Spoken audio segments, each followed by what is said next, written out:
What is up, guys? It is Antoinette. I am back with another video. Welcome to my channel. If you are new, welcome back. If you've been a subscriber for a while now through the ups and the downs, I want to talk about making friendships after college. If you're new to my channel, I talk about my debt-free journey, life outside of school, learning adulthood and learning who I am as an adult. So dating, relationships, finances, life, everything like that encompasses what I'm trying to do here on my channel. So I do hope after you watch this video you found it entertaining or you resonated with something, and let's go ahead and get into the video. So since I've graduated literally and figuratively into the world of adulthood, I found that it's quite difficult actually making lifelong friends and connections and everything of that sort, since, you know, moving, doing all types of things. So I wanted to talk about it. So some backstory on me: I consider myself to be pretty much like an introvert, so I don't really thrive in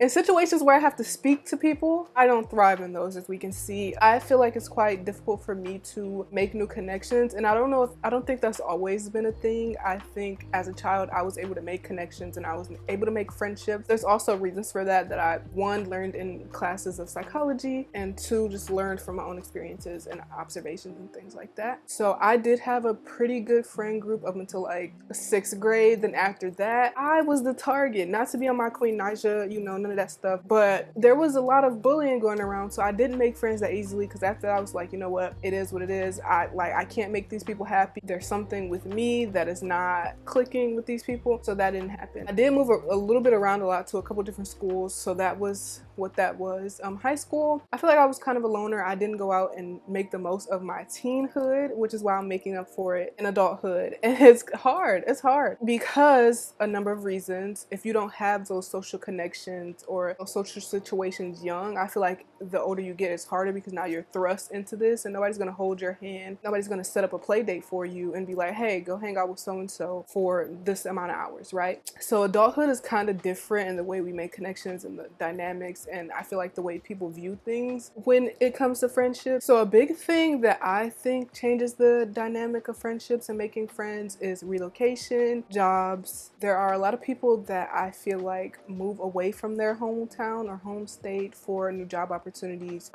in general, and just new scenery and things like that, which I was one of them. Wanted to get out of Michigan so bad. I don't want to go back at this point in time, but that meant leaving behind the foundation and the people that I already knew and already had back in Michigan to come and explore something else. So for me, it didn't really click for me that I was gonna have to make new friends until I actually came to the city during the pandemic, and I was like, damn, I don't know nobody but my sisters here. So that has kind of been something that I, you know, think that contributes to it. My other 3 roommates moved to various parts of the country. We all have big girl jobs now. We all work 40 hours a week, and some people, they don't even talk to their roommates outside of college. Like, once they're gone, they're gone. But for me, I felt like the connections that I made with them was something that I wanted to last. Like, when I get married, I want to be like, oh, so-and-so was my roommate back in college. That was my girl. Like, that was my rock. Like, we did stuff. You feel me? So as an adult working 40 hours a week or more or less, we have those responsibilities. That's the priority. The number one priority is being able to provide for yourself and your family, or whoever you're taking care of, or whoever's in your household. Friendships get put on the back burner if I'm getting my soul sucked, not in the good way, at a establishment that pays me, right? Because then I don't have the space or the room or the time to foster something like a friendship. So that has been quite difficult. And with these new places that we're in, with these new people that we're meeting, or the shared school experience in general, is no longer a way to connect with people, because first of all, we're not in school anymore, so we can't talk about assignments, we can't study together, we can't be in close proximity together for 40 hours a week, 5 days a week, because we're not in those spaces anymore together. Maybe you work part-time, maybe I work full-time, and maybe, you know, that dynamic has changed because we're not in that school environment where we're connecting on the shared experience of school and what we're learning, and we all have a common goal of graduating and getting that diploma or that degree. So it's quite difficult to make those connections if you don't have a place or a space for those connections to be made for them to thrive. Some things that I've gone through in the few years of adulthood, my friends can't relate to because they're not experiencing that, because they have a different career path or they have just a different life in general. It's quite hard to make friends if you don't know where to find them, because in college and in school, they're right there. Everybody is right there in the same classroom, in the same space. They know already what you're going through in that type of time because that's what they're going through too. And in adulthood, you don't know, you can't just go up to somebody and be like, hey, let's make friends. 9 times out of 10, they're gonna look at you like you're crazy. And also, you don't know them. There's a danger of that because some people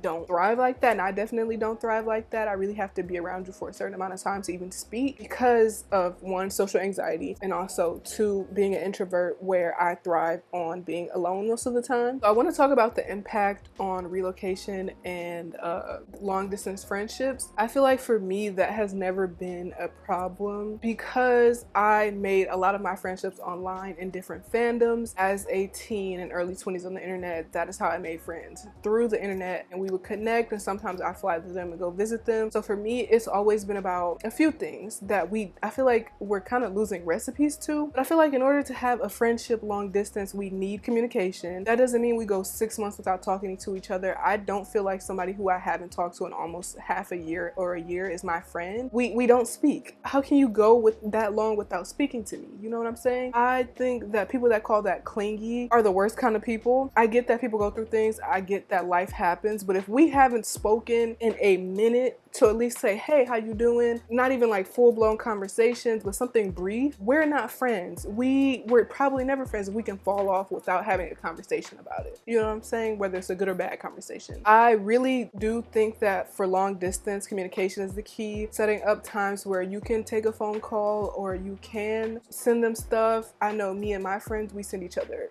gifts for Christmas. We send each other letters sometimes. We message on Snapchat or Instagram or any form of social media that keeps us connected to each other. We do, sometimes it dwindles out. Maybe we won't talk for a week or two, but like I said, it gets a little excessive. Yeah, I'm in a lot of Facebook groups where women will be like, oh, I'm looking for friends, but you can't be needy. You can't want to talk every day. You can't want to go out. You can't want to come over my house. What are you actually looking for if it's not friendship then? Because that is what friendship is. I think, like I said before, we're losing the recipes to what community actually is and what it means to be, I think it's collectivist, or yeah, a society where we thrive and rely on each other. I don't know if it's been like the growth of social media or whatever, where people feel like it has to be me, or individualism and not helping the other people, or not, working together towards a common goal. I feel like that is something that I don't think I will ever be a part of. If my friend needs me, I'm going to be there. They need me to do something, I'm going to be there. I like having community. I like having a group of people that I can call for different things. What if MJ, for example, my friend MJ,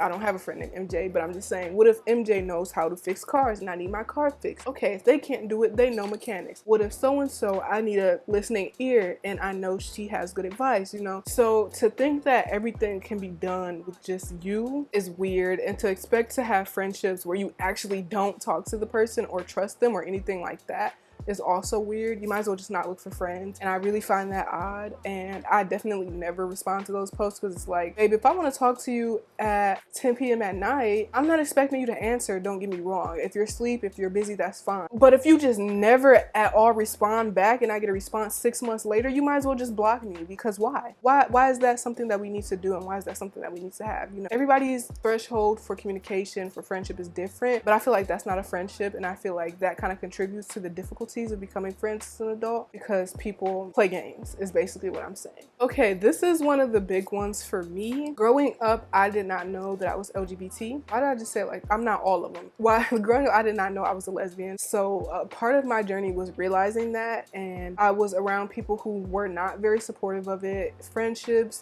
potential relationships, things like that, where they weren't supportive of me potentially being bisexual. Now I say I'm a lesbian because I actually am. I think I was lying to myself, but that's a whole other video. If you want to see my coming out video, I'll link it somewhere up here. Anyway, I was forced to be around people whose politics didn't align with mine and who didn't really see me for me. And as I get older, I don't have time for that BS. I feel like I want to do friend interviews whenever I connect with people and be like, I'm gonna lay this out right here. If you are racist, if you are transphobic, if you are homophobic, I don't want to be friends. If you are cool with that in any joking capacity or any capacity of seriousness at all, then we don't need to be friends. I'm 25 years old. I don't need to hang around people that view me in any potential relationship or any facet or walk of life as threatening to them or as an excuse for bigotry. You know what I'm saying? So I definitely have had those moments where I'm contemplating like, am I being too much? Am I being too, like, no. Why would I want to be around people ideals directly hurt me and the life that I am entitled to live? I feel like as a human, you are entitled to live your life how you want, as long as it is not impeding on the health and wealth of other people. I think that's very important to include in there. And so abusers, if you support abusers, I'm out of there. I'm gone. It's just not necessary for me to be friends with you.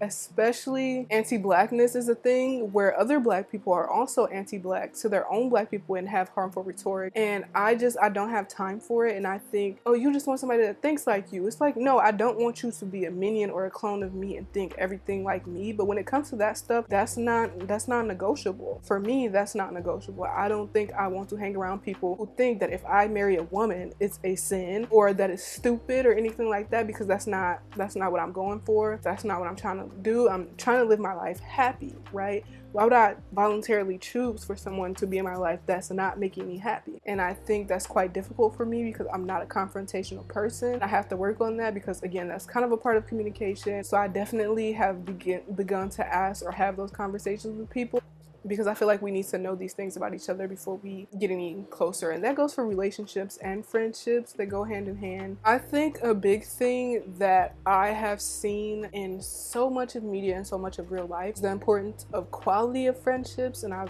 reiterated that and I've emphasized that so much in this video. I remember watching shows like Girlfriends and Sex and the City and wanting these big, huge friend groups. And I think it's kind of fun to have a bunch of people that you can go out with and hang out with, but I also think it is nice to have intimate connections with people who are actually going to be there for you and actually like you and enjoy you than having some big group that is just there for looks or to appear that you have. I think that oftentimes I conflated the two, and now I'm just at a point and at a space where I'm like, I actually want quality friends that are going to do things. Like, if I want to have a movie night, I want some people that'll roll up and we dress to the nines just for this movie night. That where we're all interested in something and we all want to do it, and we also can come to each other, and we also can tell each other the truth, and we also, you know, have kindness in our hearts and understand others. So to summarize, I think it is difficult to make friends after college. I think adulthood is not one size fit all. I think that with time and with effort, people can make lifelong friendships that fill their cup, because I feel like nobody deserves to be alone. I feel like friendships are important, connections are important, but I do just want to say that this was something that was on my mind. I wanted to talk about it, and I do hope you guys have people in your life that you can go to, and I will see you guys in the next video. Peace.